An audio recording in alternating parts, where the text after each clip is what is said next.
എപ്പിസോഡിന്റെ തുടക്കത്തിൽ ഷെരീഫ് പോപ്പിനെയും കൊന്നു മതിലിനപ്പുറം എന്തോ മോൺസ്റ്റേഴ്സ് ഉണ്ടെന്നും മനസ്സിലാക്കി തിരികെ വണ്ടി വിട്ട ഈതൻ ബെൻ ഈ നടന്ന സംഭവങ്ങളുടെ ഷോക്ക് മാറാതെ ഇരിക്കുകയാണെന്ന് മനസ്സിലാക്കി മകനെ പുറത്തേക്ക് വിളിച്ചു നിർത്തി കയ്യിലെ ചോരക്കറയൊക്കെ കഴുകി കൊടുക്കുകയാണ്.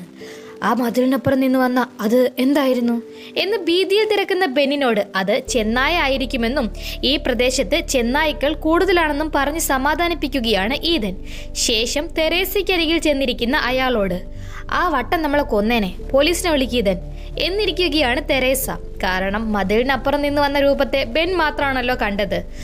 സ്വാഭാവികമായും തെരേസയ്ക്ക് പോപ്പിന്റെ പ്രവൃത്തി മാത്രമേ ഇവിടെ വിഷയമായി തോന്നുന്നുള്ളൂ. ഈ പ്രദേശത്തെ പോലീസായിരുന്നു പോപ്പെന്നും ഇവിടെയെല്ലാം ക്യാമറാസും മൈക്സും ഉണ്ടെന്നും ഈ ടൗൺ മൊത്തം ആരുടെയോ നിരീക്ഷണത്തിലാണെന്നും ഭാര്യയ്ക്ക് പറഞ്ഞു മനസ്സിലാക്കി കൊടുക്കുകയാണ് ഈതൻ. ഇതൊക്കെയാണല്ലോ ഈതൻ മനസ്സിലാക്കി വെച്ചിരിക്കുന്നത്. ഇതൊക്കെ ചെയ്യുന്നത് FBI ആണോ? ആരാ ഇതിനു പിന്നിൽ എന്ന തെരേസയുടെ ചോദ്യത്തിന് താൻ ഇവിടെ കാണാതായ ഈവൻസിനെയും കെയ്റ്റിനെയും കണ്ടെത്താൻ അന്വേഷണത്തിന്റെ ഭാഗമായി വന്നതാണെന്നും ഒരു കാർ ആക്സിഡന്റിന് ശേഷം തെരേസയും ബെന്നിനെയും പോലെ ഇവിടെ കണ്ണു തുറന്നതു മാത്രമേ പിന്നെ തനിക്ക് അറിയൂ എന്നും തനിക്ക് ബോധം വന്നതും വീട്ടിലേക്കും ഹെഡ്ക്വാർട്ടേഴ്സിലുമൊക്കെ താൻ ഒരുപാട് വിളിച്ചു നോക്കിയെന്നും ഈ ടൗണിൽ നിന്ന് പുറത്തു കടക്കാൻ ആവതും താൻ ശ്രമിച്ചുകൊണ്ടിരിക്കുവാണെന്നും സകല കാര്യങ്ങളും വിശദീകരിക്കുന്ന ഈതൻ തങ്ങൾക്ക് ഇവിടെ അതിജീവിക്കണമെങ്കിൽ ഇവർക്കൊപ്പം ഇവിടെ ഒന്നും സംഭവിച്ചിട്ടില്ലാത്തതുപോലെ അഭിനയിച്ചു നിൽക്കണമെന്നും പറഞ്ഞു മനസ്സിലാക്കുകയാണ്. അവർ അങ്ങനെ സംസാരിച്ച് തീർന്നപ്പോഴാണ് ബെന്നിനെ കാണാനില്ലെന്ന് മനസ്സിലാക്കുന്നത്. അതോടെ വെപ്രാളത്തിൽ പുറത്തേക്കിറങ്ങി തിരയുന്നതും അവിടെ ഏതോ ഒരു ചെക്കൻ്റെ കയ്യിൽ നിന്ന് സ്കൂൾ യൂണിഫോമും ലെറ്ററും ഒക്കെ വാങ്ങി നിൽക്കുന്ന ബെന്നിനെ കാണുകയാണ്. ആ ലെറ്ററിൽ നാളെ രാവിലെ കൃത്യം 8 മണിക്ക് ബെൻ വേവർഡ് പൈൻസ് അക്കാഡമിയിൽ ജോയിൻ ചെയ്യണമെന്നത് വായിക്കുകയാണ് തെരേസ. ആ സീൻ അവിടെ കട്ടായിട്ട് പിന്നീട് നേരെ ഷെരീഫ് സ്റ്റേഷനിൽ വരുന്ന ഈതൻ അവിടുന്ന് കുറച്ച് ഗൺസ് ഒക്കെ അടിച്ചുമാറ്റി നിൽക്കുമ്പോഴാണ് ഇനി മുതൽ വേവർഡ് പൈൻസിൽ ഈതനാണ് പുതിയ ഷെരീഫ് എന്ന് കേക്കൊക്കെ ആയിട്ട് അവിടുത്തെ റിസപ്ഷനിസ്റ്റ് അർലിൻ വരുന്നതും പുറകെ അവിടുത്തെ മേയർ ബ്രാഡ് ഫിഷറും ന്യൂസ് പേപ്പറിന് വേണ്ടി ഫോട്ടോഗ്രാഫർ ടോബിയും ഒക്കെ വരുന്നത്. പെട്ടെന്ന് താൻ അവിടെ ഷെരീഫ് ആയതിൽ കിളിപോയ ഈതൻ പക്ഷെ അതൊന്നും പുറമേ കാണിക്കാതെ അവർക്കൊപ്പം സഹകരിച്ച് നിന്ന് എന്നെ ഇവിടെ ഷെരീഫായി നിയമിച്ച ആളെ ഒന്ന് കാണാൻ പറ്റുമോ? എനിക്ക് ഒന്ന് സംസാരിക്കണമായിരുന്നു. എനിക്ക് ഈ സ്ഥാനം നൽകിയതിന് നന്ദി പറയണം. പിന്നെ എൻ്റെ ഡ്യൂട്ടിയെക്കുറിച്ചും ഒന്ന് മനസ്സിലാക്കാമായിരുന്നു എന്ന് നിൽക്കുമ്പോൾ ഈതൻ്റെ ഉദ്ദേശം മനസ്സിലാക്കുന്ന മേയർ ഫിഷർ തനിക്ക് ഇതുപോലെയുള്ള ചോദ്യങ്ങൾക്കൊന്നും ഉത്തരം അറിയില്ലെന്നും ഇവിടെയുള്ള നിയമം പാലിച്ചങ്ങ് പോയാൽ മതിയെന്നും അറിയിച്ച് best of luck on your first day എന്ന് വിഷ് ചെയ്തു പോവുകയാണ്. പിറ്റേ ദിവസം ബെന്നിനെ സ്കൂളിൽ ചേർക്കാൻ കൊണ്ടുപോകുന്ന തെരേസ ഇത് കുറച്ച് ദിവസത്തേക്കാട്ടോ ഡാഡ് ഇവിടെ കേസ് തെളിയിക്കുന്നത് വരെ മാത്രം എന്ന് ബെന്നിനോട് കാര്യങ്ങളൊക്കെ പറഞ്ഞ് മനസ്സിലാക്കി സ്കൂളിലേക്ക് എത്തുകയാണ്. അവർ അങ്ങനെ വേവർഡ് അക്കാഡമിക്ക് മുൻപിലെത്തുന്നതും അവരെ സ്വീകരിക്കാൻ വരികയാണ് ഒരു ലേഡി. താൻ മേയറിന്റെ ഭാര്യയാണെന്ന് പരിചയപ്പെടുത്തുന്ന അവർ നമ്മുടെ ഇവിടുത്തെ പോലെ പഠിച്ച് ഡോക്ടർ ആവണോ, എഞ്ചിനീയർ ആവണോ, അതോ കളക്ടർ ആവണോ, ഈ 3 ഓപ്ഷൻ അല്ലാതെ ബെന്നിന് ആർട്സ് ആണോ, ടീം ബിൽഡിംഗ് ആണോ, അതോ അത്ലറ്റിക്സ് ആണോ താല്പര്യമെന്ന് ചോദിച്ച് ഇവിടെയുള്ള കൂടുതൽ പേർക്കും സ്പോർട്സിലാണ് താല്പര്യമെന്ന് പറയുമ്പോൾ തനിക്ക് സ്പോർട്സിൽ താല്പര്യമില്ലെന്ന് നടക്കുകയാണ് ബെൻ. എങ്കിൽ പിന്നെ ബെന്നിന്റെ ഉള്ളിൽ ഒരു ആർട്ടിസ്റ്റ് കാണുമെന്ന്, അവന് മ്യൂസീഷ്യൻ ആവാൻ കഴിവുണ്ടെന്ന്, ഗിത്താറിൽ താല്പര്യമുണ്ടോ എന്ന് തിരക്കുകയാണ് മിസ്സിസ് ഫിഷർ. ആദ്യം ബെന്ന് നടക്കുമ്പോൾ എല്ലാ സമ്മറിലും ഇവിടെ ബാറ്റിൽ ഓഫ് ദ ബാൻഡ്സ് എന്ന് സ്റ്റുഡൻസിന്റെ ബാൻഡ്സ് തമ്മിൽ മത്സരമുണ്ടെന്നൊക്കെ അറിയിക്കുന്ന അവർ സ്കൂൾ ടൈം ആയെന്ന് തെരേസയെ പറഞ്ഞുവിടാൻ നോക്കുകയാണ്. വൈകുന്നേരം 3 മണിക്ക് താൻ വിളിക്കാൻ വരാമെന്ന് ബെന്നിനെ അറിയിച്ചു പോവാൻ തുടങ്ങുകയാണ് തെരേസ. ആ സീൻ അവിടെ കട്ടാവുമ്പോൾ മറുവശത്ത് ഷെരീഫ് ക്യാബിനിൽ നിലത്ത് ഒരു ലോക്കർ കണ്ടെത്തുന്ന ഈതൻ അത് തുറന്ന് അതിനുള്ളിൽ അവിടെയുള്ള ആളുകളുടെ പേരിലുള്ള ഓരോ ഫയൽസും കാണുകയാണ്. ആ കൂട്ടത്തിൽ വേവർഡ് പൈൻസിൽ ഇപ്പോൾ മേയറായ ഫിഷർ ചിക്കാഗോയിൽ നിന്നുള്ള ആളാണെന്നും ടെലികമ്മ്യൂണിക്കേഷൻസിൽ വൈസ് പ്രസിഡന്റ് ആയിരുന്നെന്നും അയാൾക്ക് അവിടെ ഭാര്യയും 2 കുട്ടികളും ഉണ്ടെന്നും മനസ്സിലാക്കുകയാണ്.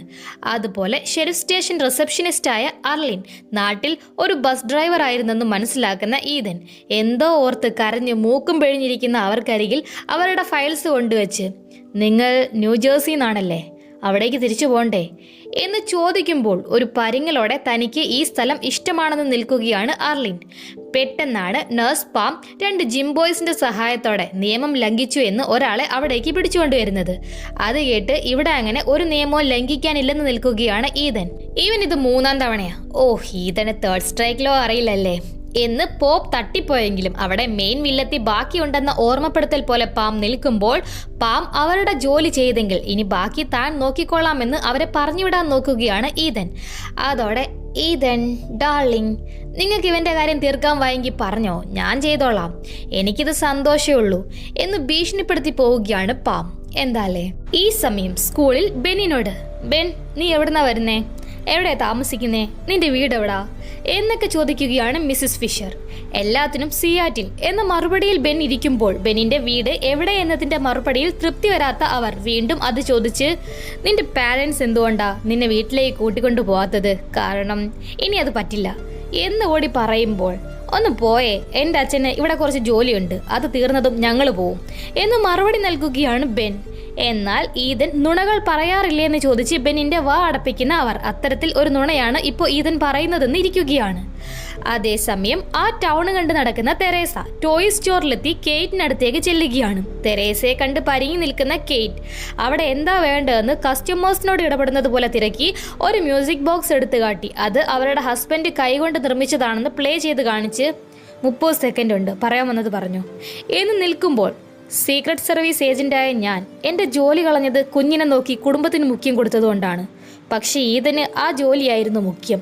അതിനിടയിൽ നീ എൻ്റെ കുടുംബത്തിൽ കയറി ഗോൾ അടിച്ചില്ലേടി എന്ന് പറയുമ്പോൾ സോറി പറഞ്ഞ് താൻ ഇപ്പോൾ ഒരുപാട് മാറിയെന്ന് നിൽക്കുന്ന കെയ്റ്റ് ആ മ്യൂസിക് ബോക്സിൻ്റെ മ്യൂസിക് നിന്നതോടെ ഇത് പൊതിഞ്ഞെടുക്കട്ടെ എന്ന് വീണ്ടും അഭിനയിക്കുകയാണ്. തനിക്ക് അത് ഇഷ്ടപ്പെട്ടില്ലെന്ന് അവിടെ നിറങ്ങുകയാണ് തെരേസ.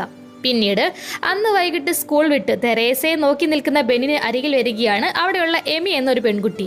ബെന്നിനെ അങ്ങോട്ട് കയറി പരിചയപ്പെടുന്ന എമി അത് ഒരു ചെറിയ സ്ഥലമാണെന്ന് ബെന്നിന്റെ വീട്ടിലേക്ക് ഒരുമിച്ച് പോകാമെന്ന് നടക്കുകയാണ്. ആ പെണ്ണിനോട് ടീച്ചർ തന്നോട് താൻ എവിടെയാണ് താമസിക്കുന്നത് എന്നൊക്കെ എടുത്തു ചോദിച്ചെന്ന് ബെൻ പറയുമ്പോൾ, അത് നിനക്ക് ഹോം സിക്ക് ഉണ്ടാവാതിരിക്കാനല്ലേ, അല്ല നിനക്ക് പഴയ സ്കൂൾ മിസ് ചെയ്യുന്നോ, നിനക്ക് ഗേൾഫ്രണ്ട് ഉണ്ടായിരുന്നോ എന്നൊക്കെ തിരക്കുന്ന എമിയോട് ഇപ്പോൾ എല്ലാം തന്നിൽ നിന്ന് ഒരുപാട് ദൂരെ ആയത് ഓർത്തു പറയുന്ന ബെൻ, നീ ഇവിടെ ഒരു ഫെൻസ് കണ്ടിട്ടുണ്ടോ, അതിനപ്പുറം എന്തോ സത്വങ്ങളുണ്ട് അറിയോ എന്ന് തൻ്റെ മനസ്സിൽ കിടക്കുന്നത് ചോദിക്കുകയാണ്.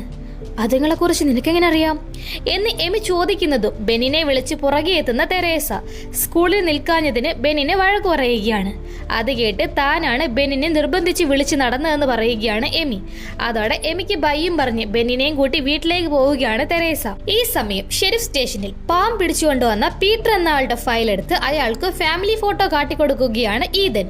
ആ ഫോട്ടോ നോക്കി വിഷമിക്കുന്ന പീറ്റർ ഇവിടെ വന്നിട്ട് താൻ ദിവസങ്ങൾ എണ്ണി മടുത്തതിന് ശേഷം കുറെ മഞ്ഞുകാലങ്ങൾ കടന്നുപോയെന്നും എത്ര കാലമായെന്ന് കൃത്യം പറയാൻ ഇവിടെ കലണ്ടർ പോലും ഇല്ലെന്നും ഇവിടുന്ന് പുറത്തു പോകാൻ റോക്ക് ക്ലൈംബിംഗ് ഒക്കെ ചെയ്ത് ആക്സിഡന്റ് ആയതും പറഞ്ഞിരിക്കുമ്പോഴാണ് ഈദന് കോൾ വരുന്നത്. ഷെരീഫ് ഈദൻ, നാളെ രാത്രി 10 മണിക്ക് പീറ്ററിന്റെ ശിക്ഷ നടപ്പിലാക്കണം എന്ന മറുവശത്തെ സ്ത്രീ ശബ്ദം പറയുമ്പോൾ ആ കോൾ നോക്കിയിരുന്ന പീറ്ററിനെ അത് അറിയിക്കാതെ അത് ടെലി മാർക്കറ്ററാണെന്ന് ഇരിക്കുകയാണ് ഈദൻ. അന്ന് രാത്രി വീട്ടിലെത്തുന്ന ഈദൻ ആരെങ്കിലും ഷെരീഫിനെ തട്ടിയാൽ അയാൾക്ക് അടുത്ത ഷെരീഫ് ആവാമെന്ന കണ്ടെത്തൽ പറഞ്ഞ് തനിക്ക് ഡ്യൂട്ടി നടപ്പിലാക്കാൻ ഒരാളിപ്പോൾ സ്റ്റേഷനിലുണ്ടെന്നും അയാളെ താൻ കൊന്നില്ലെങ്കിൽ മറ്റാരെങ്കിലും കൊല്ലുമെന്നും പരിതപിച്ച് താൻ ഇന്ന് മേയറിനെ പരിചയപ്പെട്ടു എന്ന് പറയുമ്പോൾ അയാളുടെ ഭാര്യയാണ് ബെന്നിന്റെ ടീച്ചർ എന്ന് പറയുകയാണ് തെരേസ. അത് കേട്ട് ഇന്ന് എല്ലാവരുടെയും ഫയൽസ് നോക്കിയ ഓർമ്മയിൽ അവരുടെ പേര് മെഗൻ എന്നാണെന്നും വേവർഡ് പൈൻസിൽ വരുന്നതിന് മുൻപ് അവർ ഹിപ്നോ തെറാപ്പിസ്റ്റ് ആയിരുന്നെന്നും പറയുകയാണ് ഈദൻ. ഒരു ഹിപ്നോ തെറാപ്പിസ്റ്റിനെ സ്കൂൾ ടീച്ചർ ആക്കിയതിൽ എന്തോ പന്തികേടുണ്ടെന്ന് നിൽക്കുകയാണ് തെരേസ. എന്നാൽ മേയർക്ക് തന്നോട് എന്തോ പറയാനുണ്ടായിരുന്നത് പോലെ തോന്നിയത് ഓർത്തു പറയുകയാണ് ഈദൻ. ആ സീൻ അവിടെ കട്ടായിട്ട് പിറ്റേ ദിവസം സ്കൂളിൽ മെഗനെ കാണാൻ വരികയാണ് തെരേസ. ഞാൻ നിങ്ങളെ കാണാൻ വന്നതാ, നമ്മുടെ ഹസ്ബൻഡ്സ് ഇന്നലെ പരിചയപ്പെട്ടായിരുന്നു, ഞങ്ങളിവിടെ പുതിയതല്ലേ, ഞങ്ങൾക്ക് ഇവിടെ അങ്ങനെ ഫ്രണ്ട്സ് ഒന്നും ഇല്ലല്ലോ, നമുക്കെല്ലാം ഇന്ന് ഡിന്നർ ഒരുമിച്ചായാലോ എന്ന് നിൽക്കുമ്പോൾ സന്തോഷത്തോടെ ആ ക്ഷണം സ്വീകരിക്കുകയാണ് മെഗൻ. അങ്ങനെ രാത്രി 7 മണിക്ക് കാണാമെന്ന് പോവുകയാണ് തെരേസ. അതേസമയം ഷെരീഫ് സ്റ്റേഷനിൽ പീറ്ററിന് ഭക്ഷണം കൊണ്ടു നൽകുന്ന ഈദനോട് ഇത് തൻ്റെ അവസാന ഭക്ഷണമാണോ എന്ന് തിരക്കുകയാണ് അയാൾ. വല്ലായ്മയോടെ അയാൾക്ക് ഒന്നും സംഭവിക്കില്ലെന്ന് സമാധാനിപ്പിക്കുന്ന ഈദൻ അയാളുടെ ഓർമ്മകളിലുള്ള കാര്യങ്ങൾ ചോദിക്കുകയാണ്. അതോടെ 2001 ലോസ് ഏഞ്ചലസിൽ ഒരു കോൺഫറൻസിൽ പങ്കെടുക്കാൻ പോയ താൻ അന്ന് അവിടെ ബാറിൽ വെച്ച് ഡെനീസ് എന്ന ഒരു യുവതിയെ പരിചയപ്പെട്ടു എന്നും പരസ്പരം ആകൃഷ്ടരായ തങ്ങൾ അവസാനം ഒരു ഹോട്ടൽ റൂമിൽ ഒരുമിച്ചതും വികാരം വിവേകത്തെ കീഴടക്കിയതോടെ താൻ അന്ന് വിവാഹിതനായിരുന്നു എന്നതുപോലും മറന്ന് തെറ്റ് ചെയ്തു പോയെന്നും പിന്നീട് ഉറക്കമുണർന്ന താൻ മറ്റൊരു ഹോട്ടലിലായിരുന്നു എന്നും അവിടെ തനിക്കൊപ്പം ഉണ്ടായിരുന്ന ഡെനീസിന് പക്ഷെ പ്രായം കൂടിയെന്നും ഇപ്പോൾ അവരുടെ പേര് ഡെനീസ് എന്നല്ലായിരുന്നു പാം എന്നായിരുന്നു എന്ന് ഞെട്ടിക്കുന്ന, നമ്മുടെ പോലും കിളി പോകുന്ന ഒരു പിടിയും കിട്ടാത്ത കാര്യം പറയുകയാണ് പീറ്റർ. എന്തൊക്കെയല്ലേ ഈ കൊച്ചു വേവഡ് പൈൻസിൽ നടക്കുന്നേ? ഈ സമയം സ്കൂളിൽ തലേ ദിവസം ചോദിച്ച അതേ ചോദ്യങ്ങൾ ബെന്നിനോട് ആവർത്തിക്കുകയാണ് മെഗൻ. പക്ഷെ ഇന്ന് നീ ഇപ്പൊ എവിടെ ജീവിക്കുന്നത് എന്ന ചോദ്യത്തിന് സിയാറ്റിലിൽ എന്നതിന് പകരം തനിക്ക് അറിയില്ലെന്നിരിക്കുകയാണ് ബെൻ. അത് കേട്ട് ഗുഡ് ബെൻ, നാളെ മുതൽ മറ്റു സ്റ്റുഡൻസിനൊപ്പം നിനക്കും പഠിക്കാം എന്ന് ബെന്നിനോട് കണ്ണടയ്ക്കാൻ പറയുന്ന മെഗൻ ബെന്നിന് ഒരു ഗിറ്റാർ സമ്മാനമായി നൽകുകയാണ്. സന്തോഷത്തിൽ അതും വാങ്ങിയിരിക്കുകയാണ് ബെൻ. ആ സീൻ അവിടെ കട്ടാവുമ്പോൾ പിന്നീട് അന്ന് വൈകിട്ട് റെസ്റ്റോറന്റിൽ ഒത്തുകൂടുകയാണ് മേയർ ഫിഷറും മെഗനും ഈതനും തെരേസയൊക്കെ. അവരെ ശ്രദ്ധിച്ചിരിക്കുകയാണ് മറ്റൊരു സീറ്റിൽ ഭർത്താവിനൊപ്പം ഇരുന്ന കെയ്റ്റ്. ഫിഷറും ഈതനും ഹാപ്പിയായി സംസാരിച്ചിരിക്കുമ്പോൾ ഷെരീഫ് പോപ്പിന്റെ കാര്യം എടുത്തിടുന്ന മെഗൻ തങ്ങളെല്ലാം അയാളെ ഒരുപാട് മിസ് ചെയ്യുന്നു എന്നും ഒരു നല്ല ഷെരീഫ് ഒരു നല്ല സ്കൂൾ ടീച്ചറിന്റെ പോലെയാണ്.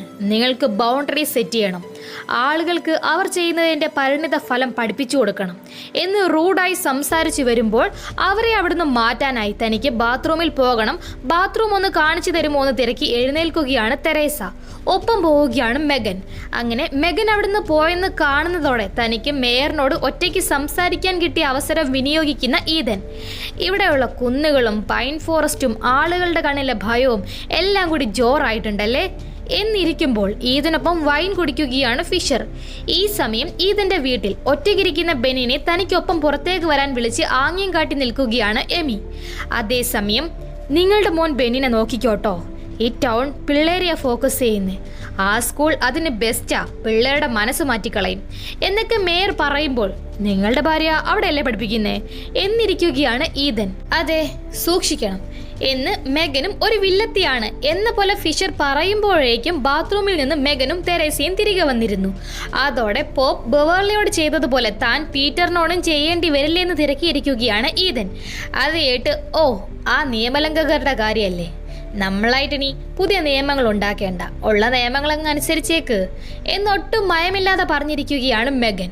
അവിടെ മറ്റൊരു വശത്താവട്ടെ തന്നോട് ഒരു വാക്ക് പോലും പറയാതെ പോയതിൽ പരാതി പറഞ്ഞ് കരഞ്ഞ് വെള്ളമടിച്ച് നിൽക്കുകയാണ് റിസപ്ഷനിസ്റ്റ് അർലിൻ. അവിടേക്ക് വന്ന പാം ആവട്ടെ ഫ്രണ്ട്സ്, നെയ്ബേഴ്സ്, നമുക്കിന്ന് ഇതിനു വേണ്ടി സന്തോഷിക്കാം, അധികാരം കൂടുതലുള്ളവർക്ക് ഉത്തരവാദിത്തങ്ങളും കൂടും എന്ന് അവിടെ ഒരു പ്രസംഗം നടത്താനുള്ള പുറപ്പാടിൽ നിൽക്കുമ്പോൾ അവരുടെ സംസാരത്തിന് ഇടയിൽ കയറുന്ന ഈതൻ, താങ്ക് യു പാം, ഈ ടൗണിലെ ഷെരീഫ് എന്ന നിലയിൽ എൻ്റെ അധികാരം ഉപയോഗിച്ച് ഇവിടെയുള്ള ദുഷ്ടശക്തികളെ ഞാൻ വെളിച്ചത്തിൽ കൊണ്ടുവരും, പിന്നെ യഥാർത്ഥ ക്രിമിനൽസിനെ നിയമത്തിന് മുൻപിലും കൊണ്ടുവരും എന്ന് എല്ലാവരോടുമായി അറിയിക്കുകയാണ്. എല്ലാവരും കൈയടിച്ച് ഈതനെ അനുകൂലിക്കുകയാണ്. ശേഷം വീട്ടിലേക്ക് വരുന്ന ഈതൻ ഏതോ ചെടികളൊക്കെ നോക്കി നിൽക്കുന്ന ഡോക്ടർ ജെങ്കിൻസിനെ കണ്ട് അയാൾ ഒരു സൈക്യാട്രിസ്റ്റ് ആണെന്ന് തെരേസയോട് പറഞ്ഞ് ജെങ്കിൻസിന് അരികിലേക്ക് ചെല്ലുകയാണ്. ഈതനെ കണ്ട് സന്തോഷത്തിൽ നിൽക്കുന്ന ജെങ്കിൻസ് താൻ ഇവിടെ 2 ഡിഫറെന്റ് പൈൻസിന്റെ ക്രോസ് ബ്രീഡ് നട്ട് നോക്കുമായിരുന്നെന്ന് അറിയിക്കുമ്പോൾ, നോക്ക് ഡോക്ടർ, ഇവിടെ ചിലർക്ക് നിയമം തെറ്റിച്ചെന്ന് പറഞ്ഞ് ഞാനൊരാളെ കൊല്ലണമെന്നാ പറയുന്നേ എന്നറിയിക്കുകയാണ് ഈതൻ. അത് കേട്ട് ഓ അപ്പോൾ ഞാൻ കേട്ട ആ റൂമർ സത്യമായിരുന്നു, എനിക്ക് മനസ്സിലാവും ഈതൻ തൻ്റെ അവസ്ഥ, പക്ഷെ എന്ത് ചെയ്യാനാ, ഇവിടെ നമ്മൾ എല്ലാം ത്യാഗം ചെയ്യണം, കണ്ടില്ലേ ഇവിടം എത്ര മനോഹരമാ എന്ന് അതിന് ജെങ്കിൻസ് മറുപടി നൽകി നിൽക്കുമ്പോൾ അവിടെ മരത്തിലിരുന്ന പഴയ റേഡിയോയിൽ ഒരു സോങ് പ്ലേ ആവുകയാണ്. അത് അവിടെയുള്ള ഹെക്ടർ എന്നയാളാണെന്ന് കൂടി ജെങ്കിൻസ് പറയുമ്പോൾ അയാളോട് സംസാരിക്കാൻ നിന്നിട്ട് കാര്യമില്ലെന്ന് തെരേസയും വിളിച്ച് നടക്കുകയാണ് ഈതൻ. അങ്ങനെ അവർ വീടെത്താറാവുന്നതും തെരേസയെ വീട്ടിലേക്ക് പറഞ്ഞുവിട്ട് താനിപ്പോൾ വരാമെന്ന് എവിടേക്കോ പോവുകയാണ് ഈതൻ. ഈ സമയം എമിക്കൊപ്പം ആ പെണ്ണിനെ ഇഷ്ടപ്പെട്ട ഒരു സ്ഥലത്ത് വന്ന ബെന്നിനോട് വേവഡ് പൈൻസിൽ തങ്ങൾക്ക് ഇനി പാസ്റ്റ് ഇല്ലെന്നും ഇനി മുതൽ എന്തിനും ബെന്നിന് താനുണ്ടെന്നും അറിയിച്ചിരിക്കുകയാണ് എമി. അതേസമയം ഷെരീഫ് സ്റ്റേഷനിലേക്കായിരുന്നു ഈതൻ വന്നത്. അയാളെ കണ്ട് 10 മണിക്കല്ലേ തന്നെ കൊല്ലാനുള്ളതെന്ന് തിരക്കിയിരിക്കുകയാണ് പീറ്റർ. അതൊന്നുമില്ല, ഇവിടുന്ന് പോകാം, താൻ പീറ്ററിനെ ഒളിവിൽ താമസിക്കാൻ പോകുവാണെന്ന് നിൽക്കുകയാണ് ഈതൻ. അത് കേട്ട് എങ്കിൽ പിന്നെ തന്നെ ഫെൻസിന് അരികിൽ കൊണ്ടുപോകാൻ ആവശ്യപ്പെടുകയാണ് പീറ്റർ. മറുവശത്ത് തെരേസ തന്റെ പേരിൽ വന്ന ജോബ് അപ്പോയിന്റ്മെന്റ് ഓർഡർ നോക്കി നാളെ രാവിലെ 9 മണിക്ക് ഡ്യൂട്ടിക്ക് ജോയിൻ ചെയ്യണമെന്ന് വായിച്ച് നിൽക്കുകയാണ്. ഈ സമയം ഫെൻസിനരികിൽ പീറ്ററുമായി എത്തിയിരുന്നു Ethan. Before I built a wall I had asked to know what I was walling in or walling out എന്ന റോബർട്ട് ഫ്രോസ്റ്ററിന്റെ വാക്കുകൾ പറയുന്ന പീറ്റർ. ഈ മതിൽ നമ്മളെ എന്തിൽ നിന്ന് സംരക്ഷിക്കുന്നു, ഇതിനപ്പുറം എന്താ എന്ന് ഈദനോട് ചോദിക്കുകയാണ്. തനിക്ക് അതറിയാമെങ്കിൽ പറ എന്ന് ഈദനും നിൽക്കുമ്പോൾ ഇവിടുന്ന് പുറത്തു പോകാൻ ഒരൊറ്റ വഴിയേ ഉള്ളൂ എന്ന് അവിടെയുള്ള പാറക്കെട്ടിലേക്ക് നോക്കി പറയുന്ന പീറ്റർ. നമ്മളെ അവർ കാണുന്നുണ്ട്, നിങ്ങൾക്ക് അവരുടെ വിശ്വാസം നേടേണ്ട ഈദൻ. എന്നെ കൊന്നേക്ക്, നിങ്ങൾക്ക് പറ്റില്ലെങ്കിൽ ഞാൻ സ്വയം ചെയ്തോളാം, പക്ഷെ നിങ്ങൾക്കിവിടെ സർവൈവ് ചെയ്യണ്ടേ. നോക്ക്, എന്നെ ആ ഇലക്ട്രിക് ഫെൻസിലേക്ക് ചെറുതായിട്ടൊന്ന് തള്ളിവിട്ടേരെ എന്നുകൂടി പറഞ്ഞു കൊടുക്കുമ്പോൾ താൻ ഒരിക്കലും അങ്ങനെ ചെയ്യില്ലെന്ന് പീറ്ററിനെ സമാധാനിപ്പിക്കാൻ നോക്കി നിൽക്കുകയാണ് ഈദൻ. അതോടെ ഈദനെ കെട്ടിപ്പിടിക്കുന്ന പീറ്റർ. ഇതുകൊണ്ടാ ഈദൻ ഈ ടൗണിന് നിങ്ങളെ ആവശ്യമുള്ളത് എന്ന് ഈദനെ തള്ളിവിട്ട് സ്വയം ഫെൻസിലേക്ക് പോയി വീണ് സൂയിസൈഡ് ചെയ്യുകയാണ് പീറ്റർ. പെട്ടെന്ന് അവിടെ നടന്നതിലുള്ള ഷോക്കിൽ നിൽക്കുകയാണ് ഈദൻ. പിന്നീട് വീട്ടിലേക്ക് വരുന്ന ഈദൻ പീറ്റർ മരിച്ചെന്ന് വല്ലായ്മയുടെ തെരേസയെ അറിയിക്കുമ്പോൾ അയാളെ കെട്ടിപ്പിടിച്ച് സമാധാനിപ്പിക്കുകയാണ് തെരേസ. നീ ഇവിടെ ഉണ്ടാവണം, ഇവർക്കൊപ്പം ഈ ഡ്രാമ തുടരണം, ഞാൻ ഇവിടുന്ന് പോവുക, എന്തെങ്കിലും സഹായം കിട്ടുമോ നോക്കട്ടെ എന്ന് ബാഗൊക്കെ ആയിട്ട് എന്തോ ആലോചിച്ചുറപ്പിച്ച് പുറത്തേക്ക് പോവുകയാണ് ഈദൻ. ശേഷം ഷെരീഫ് സ്റ്റേഷനിൽ വന്ന് റൈഫിളൊക്കെ എടുത്ത് നിൽക്കുന്ന ഈദനരികിൽ വരുന്ന പാമിനെ കണ്ട് എന്നെക്കാൾ നിങ്ങൾക്ക് അങ്ങ് ഷെരീഫ് ആയിക്കൂടെ എന്ന് ഈദൻ തിരക്കുമ്പോൾ ഈദൻ ആ പറഞ്ഞത് സത്യമാണെന്ന് നിൽക്കുന്ന പാം. നീ പീറ്ററിനെ മരിക്കാൻ വിട്ടതല്ലേ, ഇവിടെയുള്ള എല്ലാവരും നിനക്ക് പറ്റിക്കാം, പക്ഷെ ഞാനൊരു രജിസ്റ്റേർഡ് നേഴ്സാണ് മോനെ എന്ന് പീറ്ററിന്റെ മരണത്തിൽ സംശയം പറയുകയാണ്. അതിന് മറുപടി നൽകാതെ ഈദൻ പോകുമ്പോൾ ഷെരീഫ് സീറ്റിൽ കയറിയിരിക്കുകയാണ് പാം. ഈ സമയം റേഡിയോയിൽ പിയാനോ പ്ലേ ആവുന്നത് കേട്ട് ബെന്നിനൊപ്പം ഇരിക്കുന്ന എമിയോട് ആ ഫെൻസിനപ്പുറം ശരിക്കും എന്താ എന്ന് തിരക്കുകയാണ് ബെൻ. അതിന് മറുപടിയില്ലാതെ ബെന്നിനെ കവളിൽ കിസ് ചെയ്യുകയാണ് എമി. അതോടെ ആ പെണ്ണിനെ ഹഗ് ചെയ്യുകയാണ് ബെൻ. ആ സീൻ അവിടെ കട്ടാവുമ്പോൾ പീറ്റർ പറഞ്ഞത് വെച്ച് ഈ കുന്നിനും ഫെൻസിനും അപ്പുറം എന്താണ് എന്ന് മനസ്സിലാക്കാൻ ആ വലിയ കുന്ന് കയറാൻ തുടങ്ങിയിരുന്നു ഈദൻ. ജീവൻ പണയം വെച്ച് വളരെ പണിപ്പെട്ട് അങ്ങനെ ഒരുവിധം അതിന് മുകളിലെത്തുകയാണ് ഈദൻ. എന്നാൽ അവിടെ ഇരുട്ടിന്റെ മറവിൽ മരങ്ങൾക്ക് പിന്നിൽ മറഞ്ഞു നിന്നിരുന്ന മോൺസ്റ്ററിനെ പറ്റി ഈദൻ അറിഞ്ഞിരുന്നില്ല. അങ്ങനെ ഇന്നത്തെ എപ്പിസോഡ് ഇവിടെ അവസാനിക്കുമ്പോൾ ഇവിടെ വേവഡ് പൈൻസിൽ നടക്കുന്നതൊക്കെ ശരിക്കും എന്താണ്? ആഡം ഹാസ്ലർ വിളിച്ച ഡോക്ടർ പിൽച്ചർ ആരാണ്? ഈ കുന്നൊക്കെ വലിഞ്ഞു കയറുന്ന ഈദന് എന്ത് സംഭവിക്കും? കാത്തിരിക്കുക, കഥ തുടരും. ടിൽ ദെൻ ഇറ്റ്സ് യുവർ ഹൈറ സൈനിങ് ഓഫ്. ബൈ.